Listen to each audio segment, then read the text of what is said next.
Bayangkan, seseorang batal naik haji karena terlalu cinta pada ketoprak. Lalu bertahun-tahun kemudian, ia ditangkap sebagai tahanan politik. Bukan karena senjata, bukan karena propaganda, tapi karena panggung dan lakon. Inilah kisah Mansur, seorang warga Rembang, santri, seniman, dan sekaligus ekstapo. Ia bukan jenderal, bukan politisi, bukan pula pemikir ideologi besar. Tapi kisah hidupnya justru membuka mata kita tentang bagaimana kekerasan negara bisa menjelma lewat hal-hal yang tampaknya biasa. Kisah ini bukan tentang pusat kekuasaan. Ini tentang pinggiran. Tentang seorang lelaki desa yang ingin hidup damai di antara gamelan, keluarga, dan keyakinannya. Tapi sejarah tidak memilih siapa yang akan dihantam. Sejarah menjemput siapa saja, bahkan yang tidak pernah mengundang. Melalui kisah Mansur, kita menyaksikan bagaimana seni, agama, dan politik bisa saling bertabrakan dalam tubuh satu orang. Bagaimana negara bisa menciptakan musuh dari rakyatnya sendiri. Dan bagaimana satu nama, rekad, cukup untuk membuat orang-orang menjadi pembunuh. Di video ini, kita akan menelusuri bagaimana seorang santri Masyumi bisa dicurigai sebagai bagian dari masa progresif. Mengapa ketoprak, seni tradisional Jawa, bisa jadi alasan penangkapan. Dan bagaimana kekuasaan bisa bekerja dalam diam, cukup dengan nama dan ketakutan. Ini bukan cerita tentang masa lalu semata. Ini adalah peringatan tentang betapa rapuhnya batas antara seni dan subversif, antara warga biasa dan tahanan politik. Tonton sampai akhir, karena cerita seperti ini nyaris tidak ditemukan di buku sejarah. Tapi justru disitulah kita bisa belajar bahwa kebenaran tidak selalu datang dari lencana atau seragam, tapi dari orang-orang biasa yang terseret badai sejarah.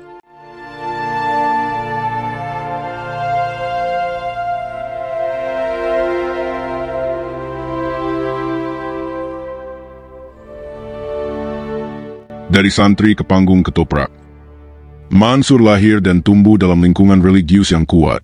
Ayahnya adalah anggota Sarekat Islam, organisasi yang sejak awal abad ke-20 menjadi pelopor kebangkitan umat Islam Indonesia di bidang sosial politik. Tak heran bila sejak muda, Mansur dididik dalam semangat keislaman dan kedisiplinan santri. Tradisi keagamaan di rumahnya tidak sekadar soal ibadah, tapi juga menyatu dengan semangat pergerakan, menjadi muslim yang sadar akan tanggung jawab sosial dan politik. Saat Masyumi berdiri sebagai partai besar kaum santri dan cendekiawan muslim, Mansur pun ikut aktif sebagai simpatisan. Masyumi, yang mengusung Islam sebagai dasar etika dalam pemerintahan, menjadi rumah politik bagi banyak kalangan Islam modernis. Di kampungnya, Sodetan, Masyumi bahkan menjadi partai paling berpengaruh bersama PKI. Masyumi adalah suara umat, tempat orang-orang beriman menyalurkan aspirasi mereka dalam bingkai negara yang baru merdeka. Namun, hidup Mansur tak hanya berputar pada masjid dan majelis. Ada sisi lain yang tumbuh bersamaan, kecintaannya pada seni pertunjukan, terutama ketoprak. Seni tradisional Jawa ini tak hanya menawarkan hiburan, tapi juga ruang ekspresi budaya, nilai moral, dan cerita tentang kebaikan dan keburukan. Bagi Mansur, ketoprak adalah panggung tempat ia menyalurkan jiwa seninya, berdialog dengan masyarakat, dan menafsirkan kehidupan melalui lakon-lakon yang dimainkan. Kegandrungan pada dunia ketoprak ini begitu besar, sampai-sampai mengalahkan keinginan naik haji, sebuah impian yang sudah lama disiapkan keluarganya. Di tengah persiapan keberangkatan ke Tanah Suci pada awal tahun 1950-an, Mansur justru lebih memilih terus bermain ketoprak bersama kelompoknya. Bukan karena ia tak menghargai ibadah, tapi karena panggung seni telah menyita sepenuh hatinya. Ini menunjukkan bagaimana kuatnya tarik-menarik antara nilai spiritual dan kebutuhan akan ekspresi budaya di dalam dirinya. Saya ikut Masyumi, tapi setelah itu saya sibuk ngetoprak. Ya, tidak mikir politik lagi, cuma ingin main ketoprak saja, ujarnya, mengenang masa-masa itu. Mansur tergabung dalam grup Langit Sedio Rukun yang bermarkas di Lasem. Ia aktif di bawah naungan Bakoksi, Badan Koordinasi Organisasi-Organisasi Ketoprak Seluruh Indonesia, sebuah organisasi payung yang mengelola banyak kelompok ketoprak di berbagai daerah. Bakoksi sendiri pada masa itu, secara tidak langsung, punya irisan dengan kebijakan negara dan kelompok politik tertentu, termasuk PKI yang giat membangun jaringan budaya rakyat. Namun, seperti banyak seniman tradisional lain, keterlibatan Mansur dalam organisasi kesenian ini bukan karena alasan politik. Ia tidak memikirkan soal garis ideologi. Bagi Mansur, panggung ketoprak adalah tempat mencari nafkah, menghibur warga, dan menjaga warisan budaya. Tetapi kenyataan politik tak sesederhana itu. Ketika peristiwa G30S meletus pada tahun 1965, ruang abu-abu antara kesenian dan politik tiba-tiba menjadi sangat berbahaya. Apa yang sebelumnya dianggap sebagai bagian dari kehidupan sosial, kini dibaca dengan kacamata kecurigaan ideologis. Komunitas seni rakyat seperti ketoprak, ludruk, dan wayang orang, yang sebagian anggotanya pernah berhubungan dengan organisasi kiri, mulai dibidik. Terutama jika mereka pernah bergabung dalam jaringan seperti Lekra, Lembaga Kebudayaan Rakyat, atau hanya sekadar tampil dalam acara yang disponsori organisasi masa kiri. Bagi negara yang sedang panik, tidak ada lagi perbedaan antara simpatisan, peserta pasif, atau seniman netral. Semua dianggap bagian dari jejaring yang harus disingkirkan. Disitulah posisi Mansur menjadi genting.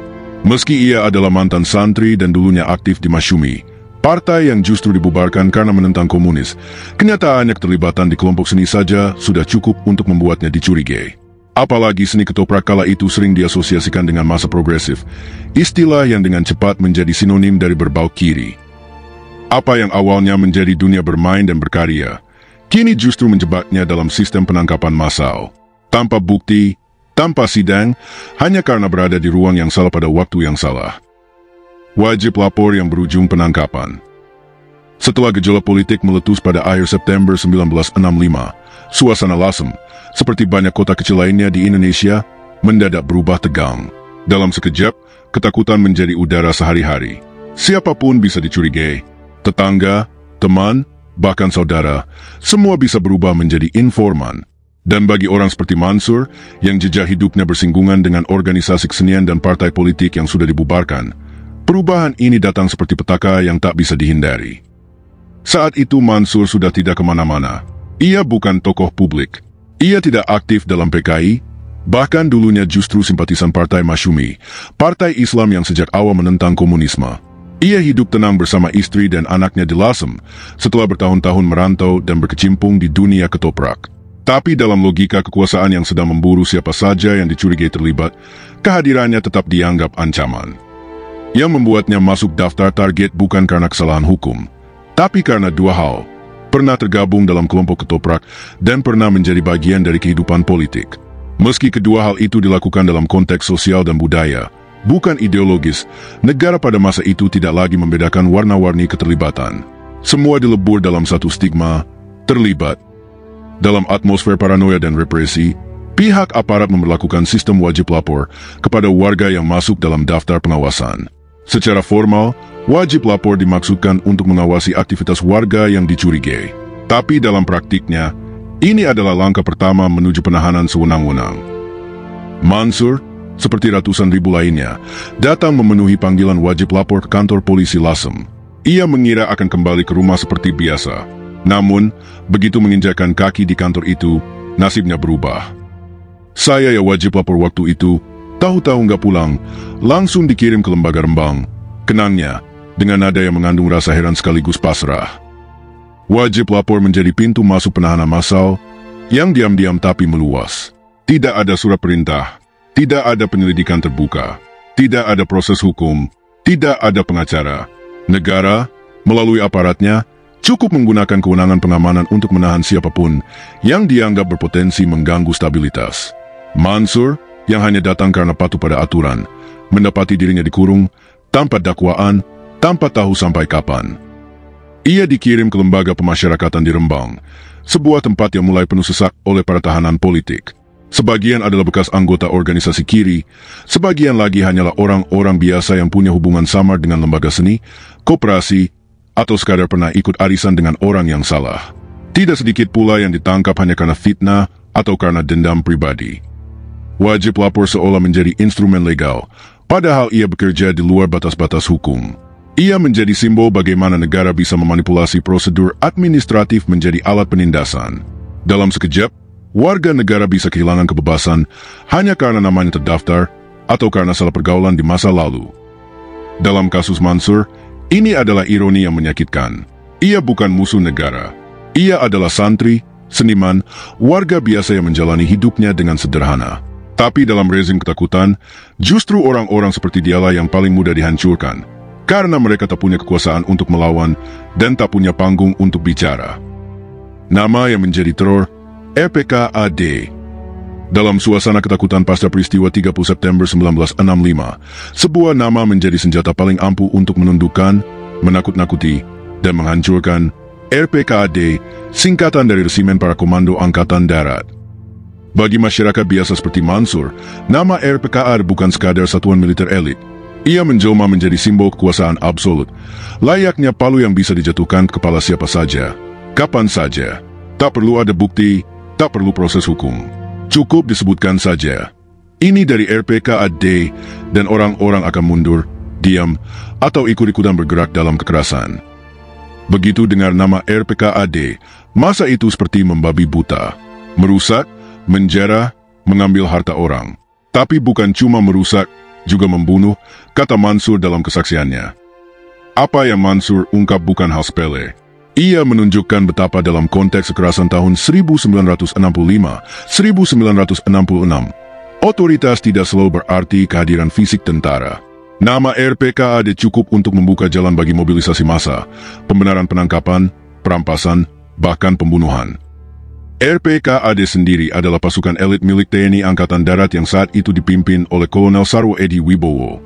Mereka memainkan peran sentral dalam operasi penumpasan pasca G30S, terutama di Jawa Tengah, Yogyakarta, dan Jawa Timur. Di banyak tempat, kehadiran pasukan ini memang menjadi awal dari penangkapan besar-besaran. Tapi dalam banyak kasus lain, yang datang justru massa sipil atau kelompok paramiliter yang bertindak atas nama RPKAD, meski sebenarnya bukan bagian dari satuan itu. Disinilah yang disebut sebagai kekerasan simbolik bekerja. Cukup dengan menyebut nama satu institusi militer, hukum sosial runtuh, dan kekerasan sipil menjadi sah. Warga biasa, tetangga sendiri, bahkan tokoh desa, bisa tiba-tiba menjadi eksekutor karena merasa mendapat restu dari negara. Situasi ini menciptakan ruang anarki yang dilegalkan, karena massa tidak bertindak liar begitu saja, melainkan dalam bayang-bayang dan restu simbolik dari aparat bersenjata. RPKAD bukan sekadar tentara, tapi merek kekuasaan. Ia menjelma jadi semacam mantra yang membuka pintu kekerasan. Orang-orang yang sebelumnya tak berani berbuat apa-apa, kini berani menyerang rumah tetangga, menjara harta benda, atau menahan seseorang, hanya karena merasa dilindungi oleh bayangan RPKAD. Lebih dari itu, nama RPKAD juga menjadi alat psikologis. Di banyak daerah, begitu ada kabar bahwa RPKAD akan datang atau sudah datang, warga langsung diam, patuh, atau kabur. Banyak keluarga buru-buru membakar buku, merobek kartu anggota organisasi, atau meninggalkan rumah karena takut dianggap terlibat. Ketakutan ini menyebar lebih cepat dari keberadaan fisik pasukan itu sendiri. Teror bukan lagi soal senapan atau tank, tapi soal reputasi dan narasi yang sudah terbangun di benak masyarakat. Kekuasaan seperti ini adalah bentuk kekerasan yang sangat efektif, karena ia meminjam tangan rakyat sendiri untuk melakukan pekerjaan kotor negara. Negara tinggal menghembuskan nama, dan massa bergerak. Tidak ada yang bertanggung jawab, tidak ada struktur resmi, tapi kehancuran terjadi di mana-mana. Apa yang dialami Mansur adalah contoh dari pola besar itu. Ia tidak ditangkap oleh militer, melainkan oleh aparat sipil dan tekanan massa lokal. Tapi semua bergerak dalam satu koordinat ketakutan, koordinat yang dibentuk oleh bayangan RPKAD. Sejarah Indonesia di masa itu bukan hanya soal peristiwa berdarah, tapi juga soal bagaimana satu kata bisa mengubah wajah desa menjadi ladang kekerasan. RPKAD adalah satu dari sekian nama yang hari itu menjadi mantra kekuasaan dan teror yang tak terlupakan. Pelajaran dari cerita yang diabaikan. Kesaksian Mansur bukan sekadar potongan pengalaman pribadi. Ia adalah gambaran kecil dari satu bab besar dalam sejarah Indonesia, bab yang penuh luka, tapi sering dilupakan. Dalam tubuh cerita Mansur tersembunyi pelajaran penting tentang bagaimana kekuasaan bisa bekerja secara diam-diam, membungkam tanpa suara, dan merenggut hidup seseorang tanpa proses pengadilan. Mansur bukan siapa-siapa dalam peta politik nasional. Ia bukan pimpinan partai, bukan aktivis yang menyebar selebaran, bukan orang yang berdiri di podium atau ikut rapat gelap. Ia hanya seorang santri yang pernah menjadi simpatisan Masyumi, seorang seniman ketoprak yang ingin tetap hidup sederhana bersama keluarga.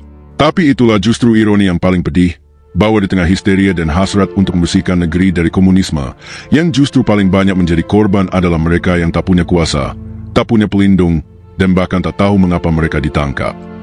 Negara, dalam banyak episode sejarahnya, kerap menciptakan musuh secara arbitrer. Ia tidak selalu menghukum karena kejahatan, tapi sering menghukum karena kemungkinan. Orang bisa ditangkap bukan karena melakukan kesalahan, tapi karena terlihat mungkin berbahaya. Karena pernah kenal seseorang, karena dulu ikut organisasi tertentu, karena sering tampil di panggung yang ternyata diasosiasikan dengan kelompok kiri. Bahkan karena diam yang dianggap mencurigakan. Kesaksian seperti ini jarang ditulis di buku pelajaran sejarah. Di kelas, kita belajar tentang pengkhianatan G30S, tentang penumpasan gerakan subversif, atau bagaimana keamanan negara berhasil dipulihkan. Tapi tidak banyak ruang untuk bertanya, bagaimana dengan para korban yang tak pernah diberi kesempatan membela diri? Bagaimana dengan keluarga mereka? Bagaimana jika yang dihukum bukan pelaku, tapi tetangga, saudara, atau suami dari seseorang yang dianggap punya kaitan? Dan disinilah kekuatan kisah Mansur. Ia tidak memberikan angka statistik, tidak mengklaim kebenaran tunggal, tapi menghadirkan kemanusiaan yang telanjang. Ia membuat kita berhenti dan bertanya, siapa yang sebenarnya korban? Siapa yang pantas disebut pelaku? Dan bagaimana sistem bisa mencetak ribuan tahanan politik dari orang-orang yang bahkan tak pernah paham apa yang sedang terjadi? Mansur adalah satu dari banyak orang yang dicatat sejarah bukan karena jasa, tapi karena luka. Ia tidak dikenang sebagai pahlawan, tapi sebagai tahanan. Padahal hidupnya adalah cermin dari nilai-nilai yang sering kita agung-agungkan. Iman, kesenian, keluarga, kerja keras. Tapi nilai-nilai itu runtuh di hadapan mesin kekuasaan yang lebih percaya pada kecurigaan daripada kebenaran. Dari cerita ini, kita belajar bahwa keadilan tidak selalu berpihak pada yang benar. Bahwa sejarah sering ditulis oleh mereka yang menang, bukan oleh mereka yang tersisih. Tapi kita juga belajar bahwa ingatan, meski samar dan nyaris terkubur, tetap punya kekuatan untuk menyibak yang disembunyikan. Mungkin kita tidak bisa mengubah apa yang sudah terjadi, tidak bisa membatalkan masa tahanan Mansur, tidak bisa mengembalikan waktu yang direnggut darinya. Tapi kita bisa menjaga agar kisah seperti ini tidak tenggelam. Kita bisa mendengarkan, mencatat, dan mengingat, karena sejarah bukan hanya milik mereka yang punya pangkat atau jabatan, tapi juga milik mereka yang bertahan hidup di tengah badai dan tetap setia pada kemanusiaan. Pernah dengar kisah seperti ini dari keluargamu? Atau kamu punya cerita yang hampir terlupakan? Tulis di kolom komentar. Cerita-cerita seperti itu layak didengar. Jangan lupa like, share, dan subscribe untuk konten sejarah berikutnya.